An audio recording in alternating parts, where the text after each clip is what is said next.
तो ज्योतिषी कहता है उस दिव्य पुरुष का लक्षण है जिसके शरीर के आभा मंडल से सूर्य भी लज्जित हो रहा हो, क्योंकि श्रीपाल कामदेव पद के धारी थे। उनके शरीर का आभा मंडल इतना सुंदर था कि वहां दर्पण भी लज्जाहीन हो जाता था। और जिसका शरीर सौष्ठव हो, सर्व गुणों से संपन्न हो, सारे महापुरुष के लक्षणों से युक्त हो, ऐसे व्यक्ति को तुम खोज करके लाओ। राजा ने, उस धवल सेठ ने चारों दिशाओं में अपनी सेना को भेज दिया। सब तरफ से उस दिव्य पुरुष को खोजने लगे। वो धवल सेठ ने कहा कि जो व्यक्ति ऐसे व्यक्ति को खोज करके लाएगा उसके लिए 5,000 स्वर्ण मुद्राएं इनाम में दी जाएंगी। अब जिसके 500 जहाज संकट में पड़े हों उसके लिए 1,500 स्वर्ण मुद्राएं क्या मूल्य रखती हैं। और वो सारे के सारे सैनिक चारों ओर भागे, देखा ढूंढा, बहुत दूरी तक निकल गए और वहां जाकर के पूर्व दिशा की ओर से आते हुए ऐसा लग रहा था जैसे कोई आकाश से सूर्य नीचे उतर रहा हो। ऐसे श्रीपाल को देख करके लोगों ने समझ लिया कि शायद यही दिव्य पुरुष है, इसी के माध्यम से हमारा काम होने वाला है। पुण्यवान नर जहां जहां जावे तहां तहां आदर होद बनावे। ये पुण्य ऐसी वस्तु है कि पहले से लोग खड़े हैं, प्रतीक्षा करें। यहां तुम्हारे लाने एक बस नहीं रुकती है, वहां 500 जहाज समुद्र में देवता ने रोक दिए। खड़े रहो बेटा, तुम आगे मत बढ़ना। ये तो बहाना है कि श्रीपाल का स्पर्श होगा, लेकिन श्रीपाल का स्पर्श नहीं। श्रीपाल को पकड़ के जाओ और व्यापार में सम्मिलित करो और वो तुम्हारे साथ रह करके वो अपना उत्थान करेगा, व्यापार करेगा। अब वहां जाकर के सैनिक श्रीपाल से निवेदन करते हैं कि हे स्वामी, मैं आपसे निवेदन करता हूं कि हमारे सेठ के लिए आपकी बहुत जरूरत है और आप सेठ के पास चल करके सेठ को दर्शन देने का कष्ट करें। ऐसा निवेदन उन लोगों ने किया। इनको भी तो आसरा चाहिए था, ये भी तो बेचारे अकेले थे। इनके साथ में कोई अभी साधन नहीं था। कोई भूखा व्यक्ति होवे और कोई प्रेम से रोटी खावे की कह देवे, फिर तो समझ लो कि स्वर्ग का सुख अपने लिए यहीं मिल गया। शिखर जी के पहाड़ में जब कोई 18 किलोमीटर का रन करके और नीचे उतरने लगे और पारसनाथ की टोंक के नीचे कोई पानी पिलावे तो लगता है शायद अमृत है, ये पानी नहीं है। और वहां से चल करके जब वहां आते हैं गंधर्व नाला के पास, और वो मुट्ठी मुट्ठी भर जहां पर नमकीन और वो बूंदिया मिलती है, लोग तो मानते हैं कि अब तो स्वर्ग यहीं है और कहीं नहीं है। अब उतने से अघाते नहीं है, भैया भले ही पैसा ले लेना, थोड़ा 1-2 ना और दे दे यार, यहाँ पैसों का मामला नहीं, तुम तो खा लो जितना है। पारस प्रभु का यहाँ पर चमत्कार है, चाहे तुम 1 मुट्ठी खाओ तो भी तुम्हें ऊर्जा मिलेगी, और 2 दोना नहीं 4 दोना खाओ तो भी तुम्हें वो ऊर्जा मिलेगी, कोई कमी नहीं पड़ती है। और उसको खा पी करके जब लोग चलते हैं तो ऐसा लगता है कि जैसे लाइट चली गई थी, अब लाइट आ गई लौट के वापिस। बस इसी तरह श्रीपाल को भी लग रहा था कि ऐसा कौन व्यक्ति अपरिचित देश में अपन को याद करने वाला आ गया, भैया क्या बात है। श्रीपाल उनके पास जाते हैं और धवल सेठ को तो ऐसा लगा कि जैसे वास्तव में मेरी दरिद्रता को नष्ट करने वाला कोई महापुरुष चिंतामणि रत्न हमारे सामने आकर के खड़ा हो गया। उस व्यक्ति को कैसा लग रहा होगा जहां मझधार में 500 जहाजें समुद्र के बीच में आकाश में खड़ी हैं और वे यदि गिर जाए तो समुद्र में डूबे तो कोई अता पता नहीं, ना लोगों का ना धन का। धवल सेठ ने उनके लिए श्रीपाल का बहुत सम्मान किया। उस सम्मान करने के बाद श्रीपाल से निवेदन किया कि भगवान हमारे ऊपर कृपा करो, हम मझधार में फंस गए, अब हमारी जहाजें ये आपके माध्यम से चल जाएं तो हमारा सौभाग्य हो जाए। श्रीपाल ने कहा घबराओ मत, सब कुछ ठीक हो जाएगा, मेरी बैटरी चार्ज है, मैं सिद्धों की भक्ति करके आया हूं, सिद्ध चक्र विधान करके आया हूं, आप घबराओ नहीं, सब कुछ सफलता होगी। और श्रीपाल ने वहां सिद्धों का ये स्मरण करके, पंच परमेष्टि का ये स्मरण करके और एक बार जहाज को स्पर्श किया और वे जहाज सारे के सारे चलने लगे। जय जयकार हो गया, धन्य है जैन शासन, जयवंत हो जयवंत हो। सारे जहाज चलने लगे। तब श्रीपाल ने निवेदन किया कि हे महोदय जी, आप क्यों ना हमारे साथ जहाजों में चलें, हमारे व्यापार का जो भी मुनाफा होगा उसका आधा मुनाफा आपके लिए दिया जाएगा, आप हमारे साथ समुद्र यात्रा में सहयोगी बने। ऐसा कहकर के श्रीपाल को भी तो चाहिए यही था, धन अर्जन करने के लिए गए थे, कमाएगा सेठ और अपने पासबुक में जमा होगा, आधा धन देगा। श्रीपाल ने स्वीकृति दे दी और स्वीकृति देकर के जहाजें चालू हो गई। श्रीपाल को भी एक आसरा मिल गया, क्योंकि व्यापार के लिए तो कोई ना कोई सहयोग की आवश्यकता है और अभी अपने हाथ में कुछ नहीं है, कमाएगा सेठ, आधा धन अपने पास देगा। इस भाव को लेकर के श्रीपाल ने सेठ के साथ मंगलमय यात्रा प्रारंभ कर दी।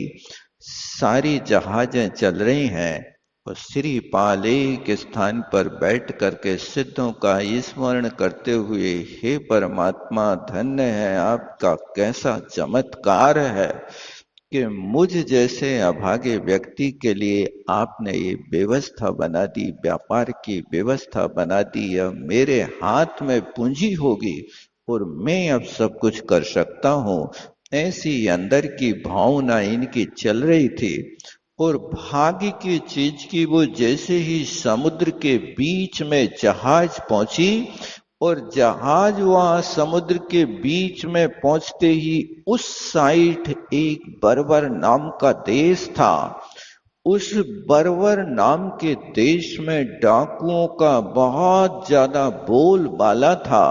जैसे ही यहां से जहाज गुजरती देखी तो बर्बर देश के डाकू वहां पर आकर के जहाज को लूटने के लिए तैयार हुए।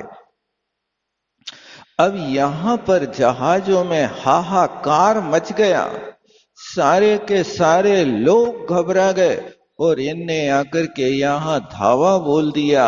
ये बात श्रीपाल के पास तक पहुंची और श्रीपाल के जहाज में जाकर के कहा कि हे भगवान, हमारी ये सारी की सारी जहाजें लुट रही हैं, इस बर्बर देश के लोगों ने धावा बोल दिया। श्रीपाल कहते हैं आप घबराओ मत, सब कुछ ठीक हो जाएगा। और श्रीपाल ने फिर सिद्धों का स्मरण करके और उन बर्बर देश के डाकुओं के साथ ही युद्ध करना प्रारंभ किया, क्योंकि श्रीपाल तो महायोद्धा थे, धनुर्धारी थे, उनके पास शक्ति थी। 1 करोड़ योद्धाओं को पछाड़ने की शक्ति अकेले श्रीपाल के पास थी। इसलिए इनको कोटि भट्ट कहते हैं। भट्ट माने होता योद्धा, और कोटि माने 1 करोड़ योद्धाओं को वो एक साथ सामने युद्ध कर लेवे तो भी वे योद्धा इनका बाल बांका ना कर सके, ऐसी इनके पास शक्ति थी। ऐसे कोटि भट्ट श्री पाल ने उन सब लोगों के साथ युद्ध करना प्रारंभ किया और थोड़ी ही देर में सारे के सारे डाकुओं को अपने वशीभूत कर लिया, सबको बंधन में डाल लिया। और बंधन में डाला तो वे सारे डाकू गिड़गिड़ाने लगे, भगवान मुझे प्राण दान देने की कृपा करो। ऐसा जब उन लोगों ने याचना की और वे सब गिड़गिड़ाने लगे तो श्रीपाल तो वैसे ही दयालु पुरुष थे, अनुकंपा से युक्त थे, सम्यक दृष्टि थे और सम्यक दर्शन होने के साथ पहले इनने पूर्व भाव में रत्नत्रय की कठोर साधना की थी। वो अनुकंपा से भरे महापुरुष, उनने सारे डाकुओं को छोड़ दिया और छोड़ा ही नहीं, कोई दंड नहीं दिया और उसके बाद उन डाकुओं के लिए श्रीपाल ने बहुत बढ़िया भोजन कराया। देखो, किसी को यदि अपना बनाना है तो अपने बनाने के 6 तरीके अपनाओ।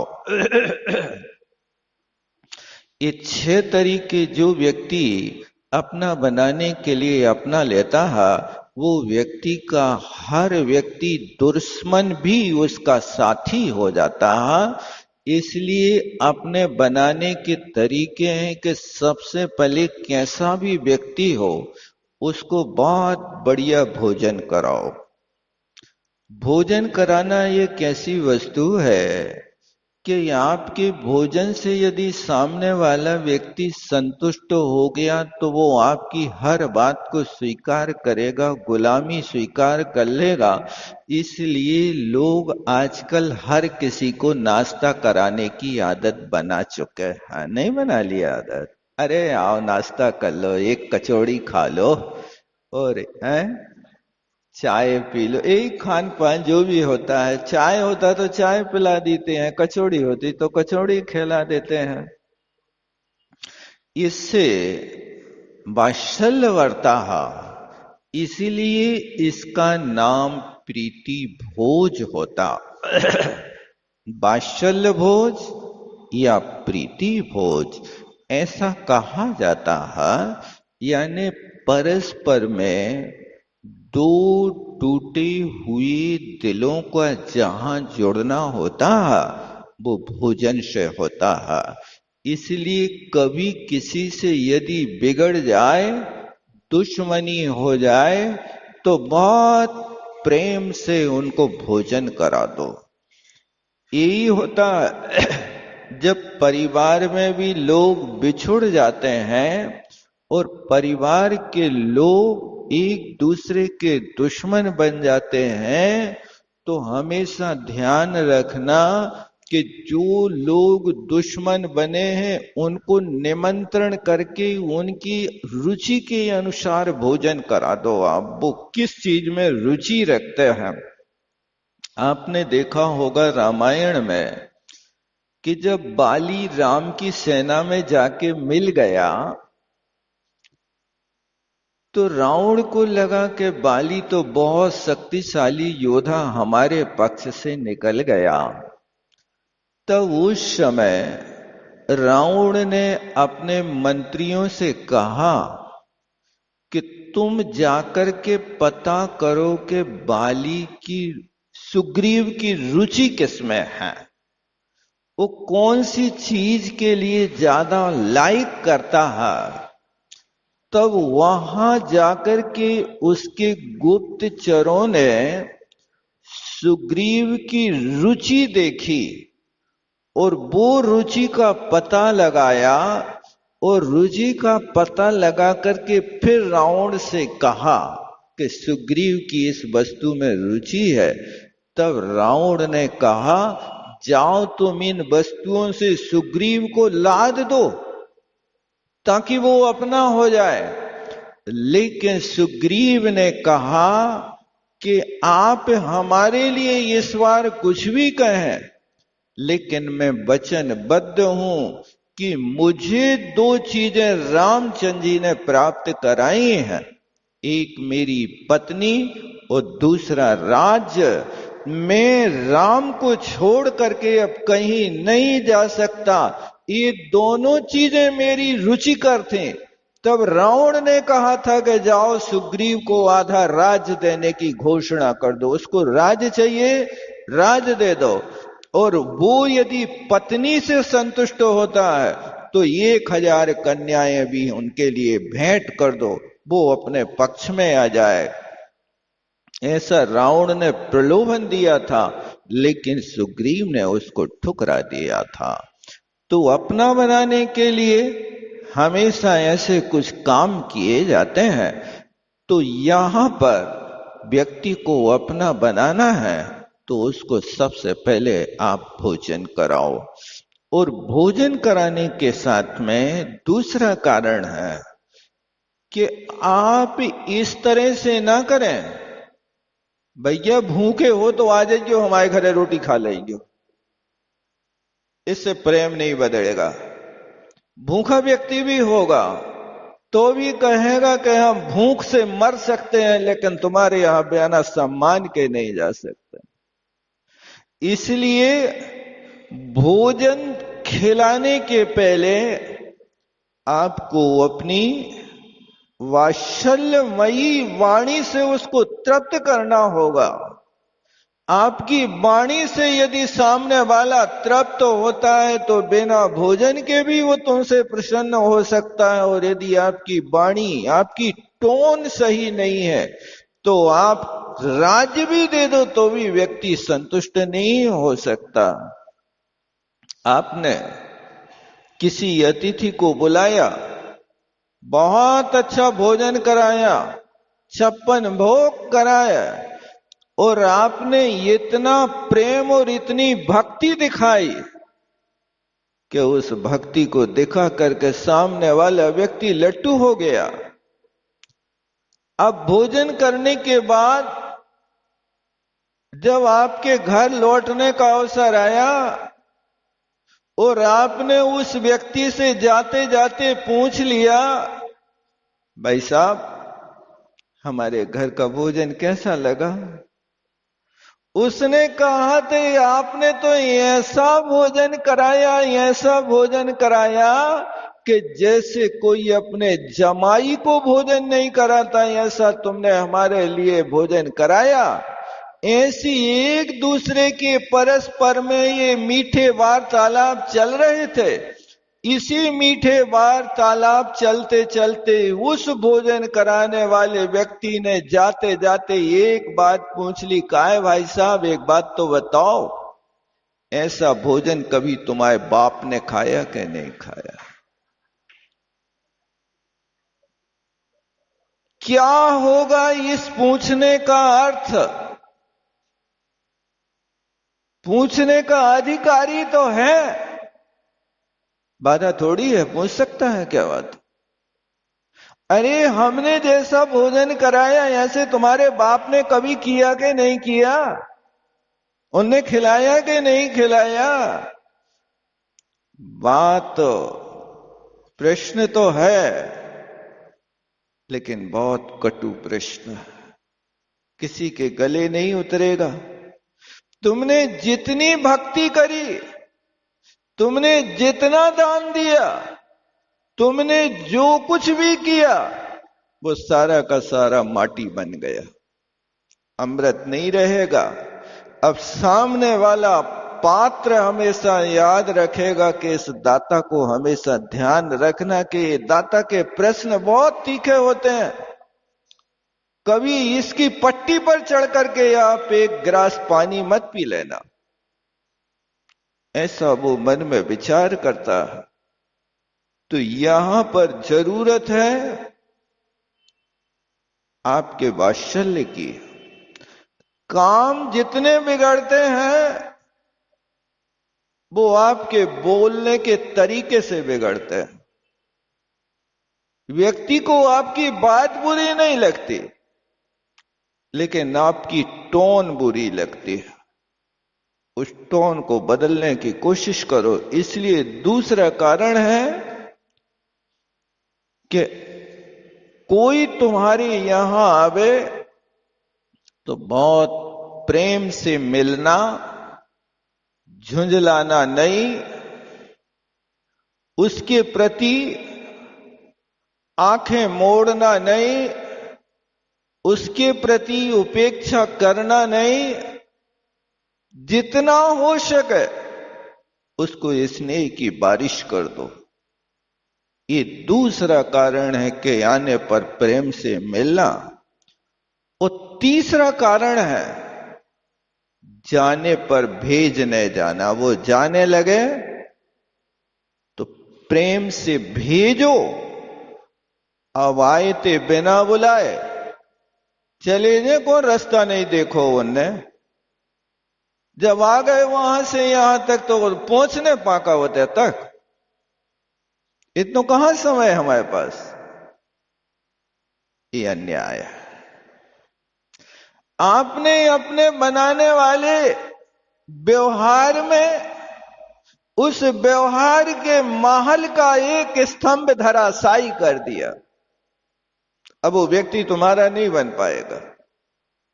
इसलिए आने पर उसको भेजने की कोशिश करो। कहां तक भेजें? जहां तक जरूरत समझो वहां तक भेजें। पुष्प डाल बारी सेण महाराज को कहां तक भेजने गया था? द्वारे तक, के गांव तक, के जंगल तक, के उनकी बसती का तक? सोचता तो रहा मन में बार बार के बारी सेण महाराज कह दे में कि चले जाओ। नहीं, महाराज तो नहीं कहेंगे तो मित्रता टूट जाएगी। इसलिए हम बिना कहे जा भी नहीं सकते। और हुआ ये कि आगे संबंध बन गया। और चौथी बात है कि उस व्यक्ति का नाम याद रखना। हर व्यक्ति को अपना नाम बहुत प्यारा होता है। उसका एक बार नाम ले लो तो फिर वो व्यक्ति हमेशा आपके लिए ऋणी हो जाता है। इसलिए उसका नाम याद रखना। और पांचवी बात है कि उसकी दिल से प्रशंसा करना। प्रशंसा एक ऐसा टॉनिक है कि जो मुर्दा में भी जान डाल देता है। आप दिल से प्रशंसा करें। कोई की निंदा करना है तो उसके कान में से करना, और किसी की प्रशंसा करना है तो माइक में से करना। प्रशंसा में कंजूसी नहीं करना। बिगड़े काम बनेंगे तो प्रशंसा से बनेंगे। यदि बिगड़े कामों को आप गाली से बनाना चाहोगे कभी संभव नहीं हो सकता। आप अपने घर में जितने लोग भी तुमसे रूठे हैं सबकी प्रशंसा करना प्रारंभ कर दो।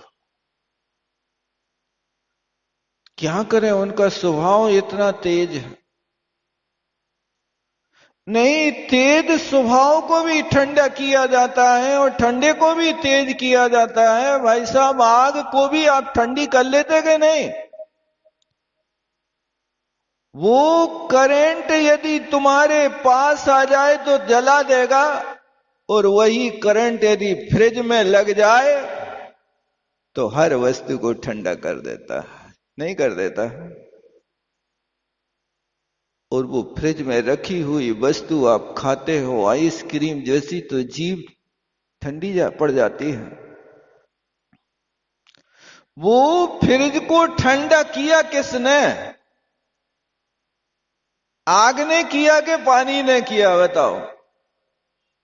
फ्रिज के अंदर आप आग भेज रहे हो कि पानी भेज रहे हो? आग भेज रहे हो, ऐसी गर्म ऊर्जा भेज रहे हो कि आग को तो फिर भी व्यक्ति पकड़ सकता है, लेकिन वो करंट एक बार सुई की नोक के बराबर यदि तुम्हारे शरीर में टच कर जाए, प्राण पखेरु उड़ जाए। ये व्यवहार है कि तुम आग का सेवन कर रहे हो, लेकिन उस आग को ठंडे के रूप में सेवन कर रहे हो। और ठंडी चीज को गर्म करना है तो पानी को भी आप गर्म कर लेते हो। ये व्यवहार कुशलता है। ये दोनों चीजों को याद करो कि पानी को गर्म किया है तो पानी को गर्म आग में डाल करके किया है कि किसी बर्तन में रख करके किया है। उस फ्रिज की आग को ठंडा किया है तो किसी तरीके से किया है कि फ्रिज में आग लगा के किया है। बताओ क्या किया? आग लगा दो, एक बार हो जाएगा हमारा फ्रिज ठंडा। भूल मत कर लेना, लाइट न होवे और तुम कंडा जला के रख दो फ्रिज के नीचे, देख लेना तुम्हारा पानी सब्जी ठंडी होती कि नहीं होती, होगी कि नहीं होगी। जैसी लाइट की आग वैसे कंडे की आग, क्या अंतर है? तरीके अलग है, टोन अलग है, व्यवहार कुशलता अलग है। बस हमें बिगड़े रिश्ते ऐसे बनाना है कि जैसे तुमने फ्रिज को ठंडा किया, आग के माध्यम से आग को ठंडा कर डाला, पानी को भी गर्म कर डाला। एक कला सीखना चाहिए कि टूटे दिल भी हमारे साथ ऐसे जुड़ जाएं कि लगातार वे हमारे साथ एक चैन बन जाए, कड़ी बन जाए। परिवार के साथ भी आप यही करो कि परिवार के हर व्यक्ति की प्रशंसा करो, बहुत आवश्यक है। प्रशंसा से आपका घर स्वर्ग बनेगा, निंदा से आपका घर बिखर जाएगा। इसलिए अंधे से अंधा मत कहो। एक बच्चा आया अभी, उसकी मां ने बच्चे की शिकायत करी, ये बहुत ढीठ है, सोता रहता है, उठता नहीं है, कुछ याद नहीं होता, बहुत मोटी बुद्धि है। 50 बातें उस बच्चे की मां ने हमें सुना दी। बच्चा बिल्कुल माटी का माधव बन के सुनता रहा, कुछ नहीं बोला बीच में। जब मां ने पूरी कहानी सुना दी तब फिर वो बच्चा बोला, और तो नहीं सुनाना कुछ, और कुछ बाकी हो तो सुना दो। मां कहती अब तू सुना दे, तेरे को जो सुनाना। बच्चा कहता तुम मौन रहना जब तक मैं सुनाऊं, बीच में बोलना नहीं, मेरे को पूरी बात सुना देने दो। ठीक महाराज, ये मेरी मां है, लेकिन मुझे लगता है ये ना समझ। ये मेरे को जब भी बुलाती है तो मोटा कहती है, मोटी बुद्धि का कहता है, बुद्धिहीन कहता है, और भैंस की तरह चलने वाला कहता है। और जब मैं नहीं सो के उठ पाऊं तो ये कहता है, मां हमसे कहती कि अजगर की तरह पड़ा है। ऐसे शब्द क्या मां को अपने प्यारे बेटे को बोलना उचित है क्या? बताओ। अब मेरी आंख खुले और कोई मेरे को अजगर कहे, बताओ मैं कैसे जीता हूंगा उस मां के बीच में रह करके। मुझे 16 साल हो गए, आज तक मेरी मां ने कभी मुझे प्रशंसा के शब्द नहीं कहे। जब भी कोई शब्द कहती है तो मनहूस कह करके मेरी इज्जत लुटवाती है। और मेरे चाचा के छोटे भैया लोग इस मां के कहने से वे सब मेरे से सीधे बात नहीं करते हैं। कोई मेरे से काला कहता है, कोई मोटू कहता है, कोई बुद्धिहीन कहता है, कोई कार्टून कहता है, जिसको जो मन में आता कहता है। बताओ मैं कैसे सहूं?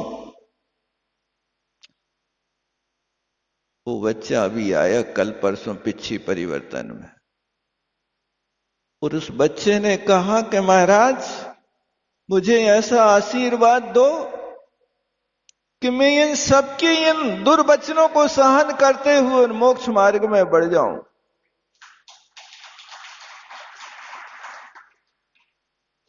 शायद उसका रिश्ता यही है, यहां कोई है उसका। ऐसी परिस्थिति होती है कि कई लोग इतने गलत व्यवहार करते हैं कि बेचारे भी परिवार के लोग मन मार के रहते हैं। तुम्हारे शब्द कोश में कहीं प्रशंसा के और कहीं आपके सम्मान सूचक शब्द आपके परिवार के लिए है ही नहीं। जब आप ऐसे शब्दों का प्रयोग नहीं करेंगे तब आप कैसे अपेक्षा रखेंगे कि आपका परिवार आपके अनुकूल रहे, आपको सुख प्रदान करे, आपकी आज्ञा में चले? ऐसा कभी हो नहीं सकता। इसलिए आज हमारे परिवार बिखरते जा रहा है। आज तुम्हारी आज्ञा को कोई नहीं मान रहा। तो अपने बेटे को तो मोटू कहो, बुद्धिहीन कहो, उसके लिए वो कैसे तुम्हारी आज्ञा को स्वीकार करेगा? सहन कर लेता है।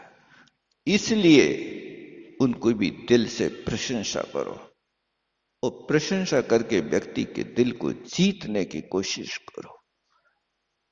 और जब वो निकल जाए तो उससे कहो आप पुनः पधारे, आपकी हम बेसब्री से प्रतीक्षा करने में लगे हुए हैं, आप आइए।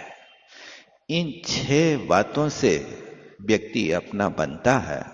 आप व्यक्ति को अपने बनाने की कोशिश करो। उस सिरीपाल ने चोरों के साथ यही व्यवहार किया।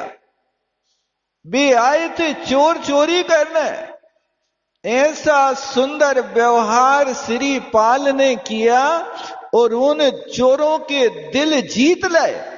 और वे चोर जो लूटने के लिए आए थे, सिरीपाल के व्यवहार से प्रसन्न होकर के सिरीपाल के लिए उन्हें 7 जहाजें अपनी तरफ से भेंट कर दिया। बेचारे को चोरों के दिल को जीतना कैसा होता होगा?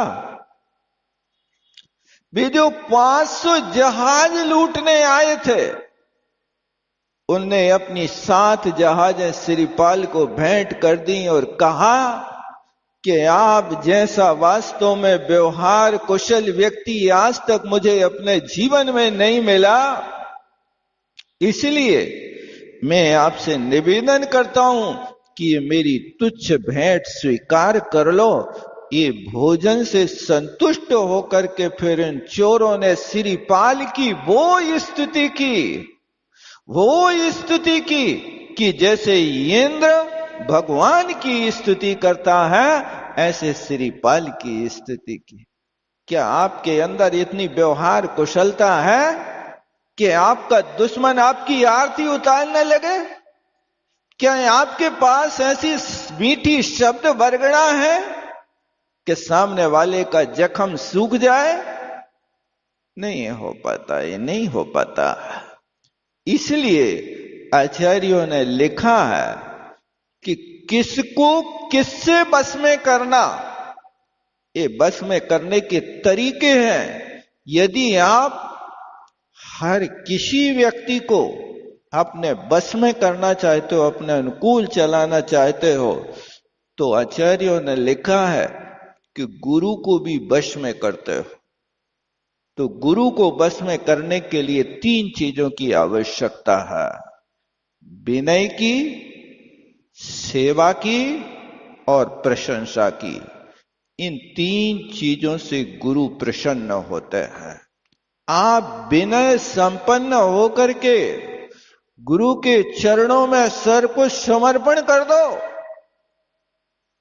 ये विनय गुण ऐसा गुण है कि विनय करने वाला व्यक्ति के झुकाना सिखाता है। आप किसी के चरण छू रहे हो तो जैसे ही आप चरण छूने के लिए झुकते हो वो व्यक्ति भी झुक करके तुम्हें उठा करके छाती से लगा लेता है। तुम झुके के दूसरे को झुकाया, तुमने क्या किया बताओ? ये झुकाने का तरीका है। पहले आप झुकिए, फिर उसके बाद आप झुकाने की कोशिश करो। ये होता है। तो गुरु को वश में करना है तो विनय, सेवा और प्रशंसा, इन 3 चीजों के माध्यम से गुरु को प्रसन्न किया जाता है। और प्रभु को प्रसन्न करना है तो दिल से भक्ति करना और उनका ध्यान करना। प्रभु भक्ति में बहुत शक्ति होती है कि आप देख लो, धनंजय सेठ का मरा हुआ मृतकवत पुत्र किससे जिंदा हुआ था? जब सेठ के पास खबर पहुंची कि आपका इकलौता जवान बेटा सांप के द्वारा कबलित हो गया, आप चलिए उसका इलाज कराइए। सेठ ने एक भी बात नहीं सुनी उस नौकर की। सेठानी तो भयभीत हो गई। ओहो, बुढ़ापे में बच्चा पैदा हुआ और वो भी सांप ने खा लिया। छोड़ दी पूजा, आ गई घर पर, बच्चे को इलाज करने लगी। फिर से सेठ को बुलवाया, सेठ नहीं आया। कर रहा भगवान की भक्ति। हे परमात्मा, तुम्हारी भक्ति से बढ़कर और कौन क्या हो सकता है? सेठानी रूठ गई और रूठी सेठानी उस बच्चे को कंधे पर टांग करके और मंदिर ले जाती है। और मंदिर ले जा करके बेदी के सामने, सेठ के सामने डाल देती है। करे जाओ पूजा। भगवान कहां भाग रहे थे? यदि बेटा मर गया तो फिर देख लेना क्या होगा। इकलौता बेटा बुढ़ापे में पैदा हुआ, उसको भी तुम भगवान की भक्ति में समय लगा रहे हो। जब प्राण चले जाएंगे तो फिर कहां से प्राण लेकर के आओगे? रानी ने उस सेठानी ने 1000 सुनाई, लेकिन सेठ किसी की मानने वाला नहीं। भक्त और भगवान का संबंध ऐसा होता कैसा? जैसा दूध और पानी का होता है। दूध में पानी डालो तो वो दूध पानी के लिए अपने सारे के सारे गुण प्रदान कर देता है। अलग नहीं दिखाई देता कि ये पानी है और ये दूध है। बस यही हुआ। भगवान और भक्त का संबंध दूध पानी की तरह हो गया, कोई बात नहीं। और जब भगवान की भक्ति कर लिया, अब भगवान से निवेदन करता है कि हे परमात्मा, मैं किसके द्वारे जाऊं? किसके सामने झोली फैलाऊं? किससे कहूं कि तुम इस बच्चे को जिंदा कर दो? विशापहारम मणिमांसधानी मंत्रम समुद्दिश्य रसायनम च। विशापहार स्तोत्र की रचना कर दी। और विशापहार स्तोत्र की रचना करते करते 14 नंबर के स्तोत्र पर आए और वहां आते ही बच्चा उठ के ऐसे बैठ गया जैसे सोता हुआ बच्चा जाग के बैठ गया। इसलिए प्रभु की भक्ति करो और परमात्मा का ध्यान करो तो भगवान भी वश में हो जाता है। आप लोग भजन तो गाते हो, थोड़ा ध्यान लगा, दौड़े दौड़े आएंगे, तुम्हारा ध्यान ही नहीं लगता। ध्यान लगाने बैठते हो और कुकर की आवाज आ जाती, विसिल बजने लगती है, कहीं मोबाइल की विसिल बजने लगती है।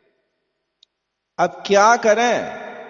ध्यान का समय कहां पर है आपके पास? आप सिर्फ भजन गा के सुना देते हो, थोड़ा ध्यान लगा, थोड़ा ध्यान लगा।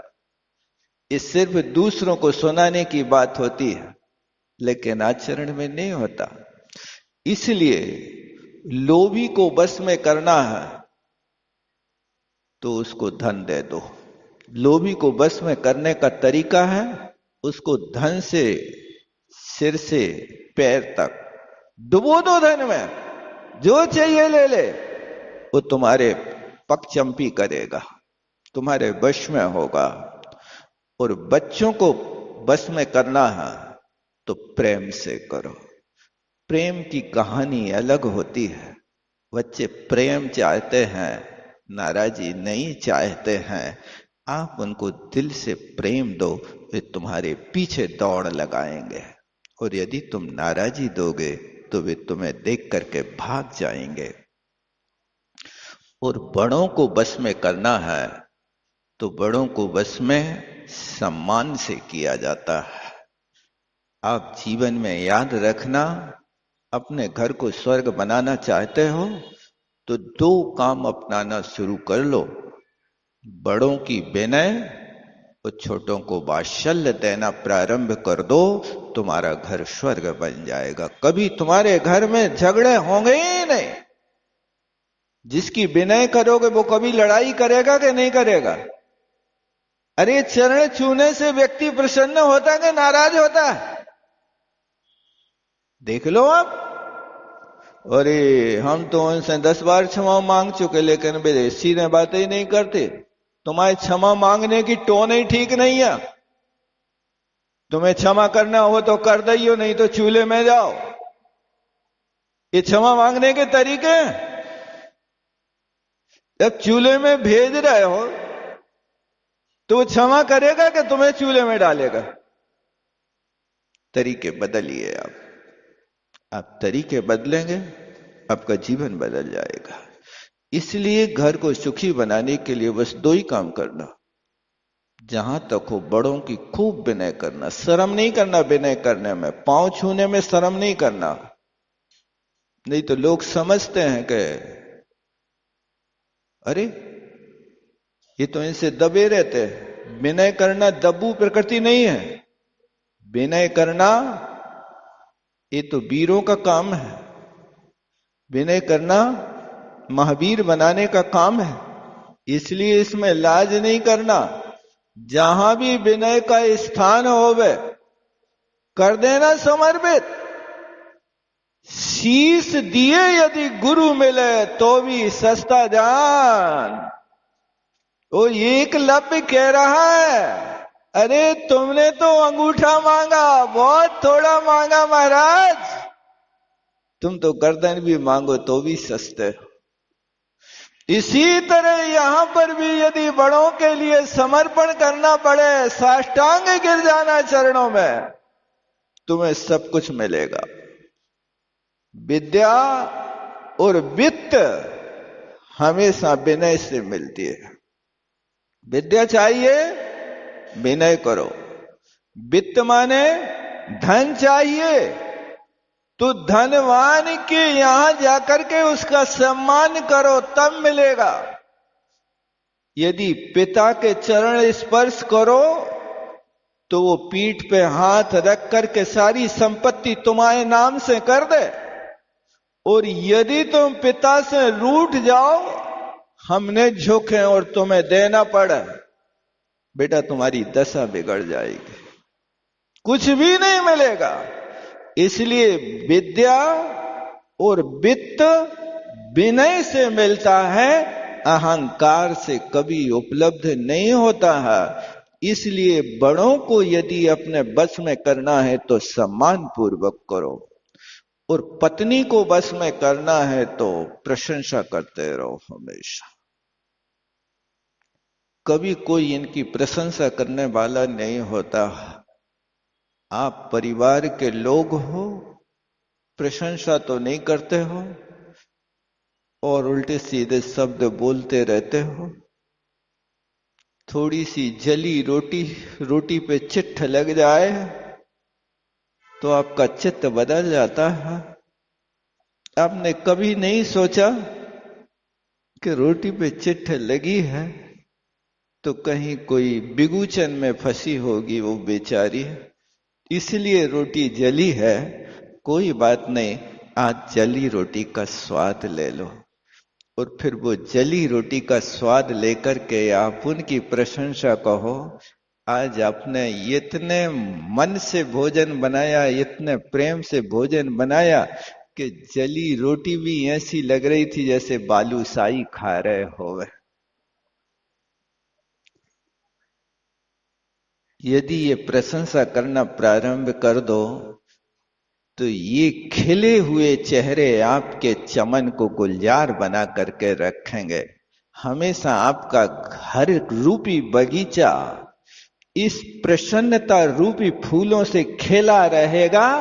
और यदि उस एक रोटी की चिट्ठ को लेकर के सामने वाले के माथे को फोड़ दिया, अब तुम्हारे घर में खून की नदियां बहेंगे।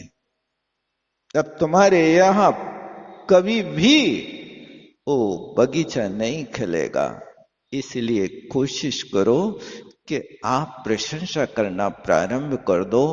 और बेचारों घर में घुसी रहती हैं, उनकी प्रशंसा करने वाला और कौन होता है बताओ? कहाँ जाते हैं? बाजार में जाते नहीं हैं, दुकान पे बैठते नहीं हैं, अब घर में चूल्हो है और मंदिर है।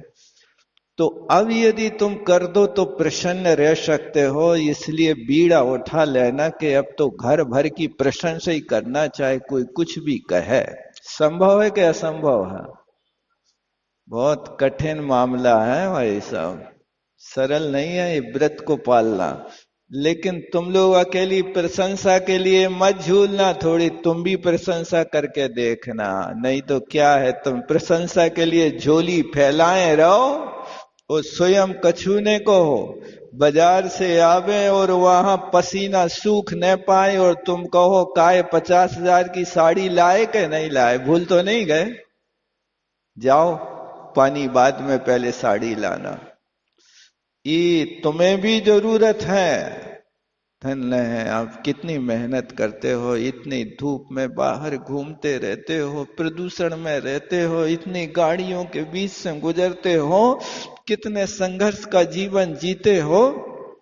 वास्तव में तुम्हारी इस करनी को देख करके तो मुझे लगता है कि अब तुम घर ही बैठो, घर में बैठ के पूजा करो, अब बहुत कमा लो, अब विकल्प नहीं करो, तुमने इतना तो कमा लो। ऐसे भी कभी मीठे शब्द संतोष के बोल दिया करो, तो फिर आपके जीवन में संतोष की लहर आएगी। बहुत तो है, क्या है इतने से करना, क्या है आपके पास?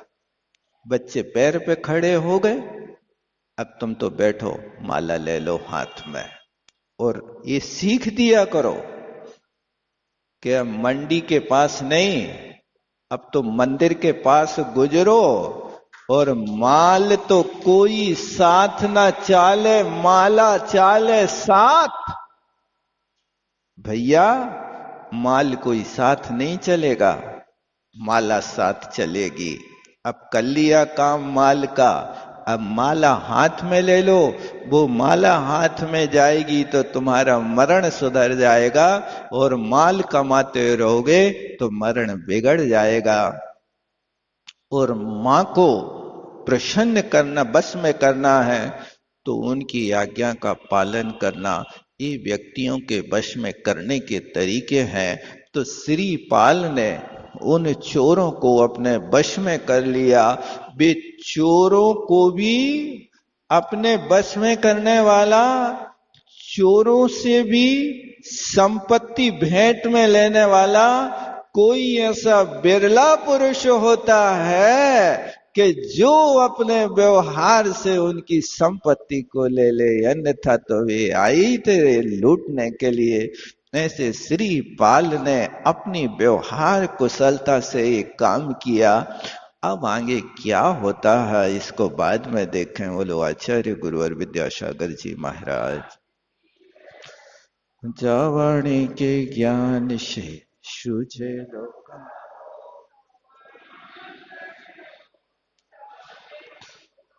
हे जिन बाणी भारती तो जपो दिले, जो तेरो शरणाग है सो पावे सुख चैन। देव भजो अरहंत को गुरु